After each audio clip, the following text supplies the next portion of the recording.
ನಮಸ್ಕಾರ ನಮ್ಮೆಲ್ಲ ಕರ್ನಾಟಕ ಜನರಿಗೆ. ಸರ್ಕಾರಿ ಕೆಲಸದ ನಿರೀಕ್ಷೆಯಲ್ಲಿದ್ದ ಅಭ್ಯರ್ಥಿಗಳಿಗೆ ಕರ್ನಾಟಕದ ಸರ್ಕಾರದಿಂದ ಭರ್ಜರಿ ಸಿಹಿ ಸುದ್ದಿ ಬಂದೈತೆ ನೋಡ್ರಿ.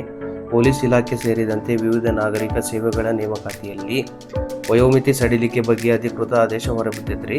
ಮುಖ್ಯ ಮಾಹಿತಿ ಏನಂದ್ರೆ ಪತ್ರದ ವಿವರ ಇದ್ರೊಳಗೆ ನೋಡ್ರಿ.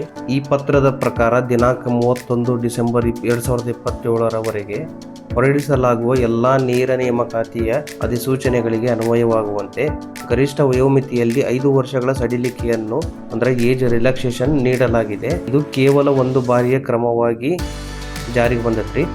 ಯಾರಿಗೆ ಅನ್ವಯವಾಗತ್ತಪ್ಪ ಅಂತಂದ್ರೆ ಈ ಹಿಂದೆ ಇದ್ದ 3 ವರ್ಷಗಳ ಸಡಿಲಿಕೆಯನ್ನು ಆದೇಶವನ್ನು ಹಿಂಪಡೆದು ಈಗ ಅದನ್ನು 5 ವರ್ಷಕ್ಕೆ ಏರಿಸಲಾಗಿದೆ. ಇದರಿಂದ ವಯೋಮಿತಿ ಮೀರಿದ ಕಾರಣಕ್ಕೆ ಅರ್ಜಿಯನ್ನು ಸಲ್ಲಿಸಲು ಸಾಧ್ಯವಾಗದಿದ್ದ ಸಾವಿರಾರು ಅಭ್ಯರ್ಥಿಗಳಿಗೆ ಈಗ ಮತ್ತೆ ಅವಕಾಶ ಸಿಕ್ಕಂತಾಗೈತೆ ನೋಡ್ರಿ.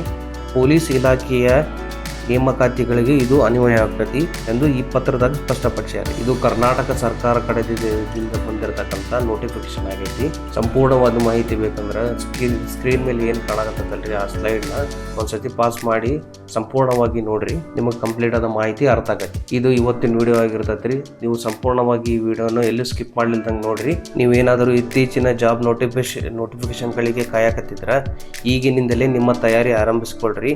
ಈ ಮಾಹಿತಿ ಉಪಯುಕ್ತ ಅನಿಸಿದ್ರೆ ವಿಡಿಯೋನ ಲೈಕ್ ಮಾಡಿರಿ, ನಿಮ್ಮ ಸ್ನೇಹಿತರೊಂದಿಗೆ ಶೇರ್ ಮಾಡಿರಿ. ಹೆಚ್ಚಿನ ಉದ್ಯೋಗ ಮಾಹಿತಿಗಾಗಿ ನಮ್ಮ ಚಾನಲ್ನ ಸಬ್ಸ್ಕ್ರೈಬ್ ಆಗೋದನ್ನು ಮರಿಬೇಡ್ರಿ. ಧನ್ಯವಾದಗಳು.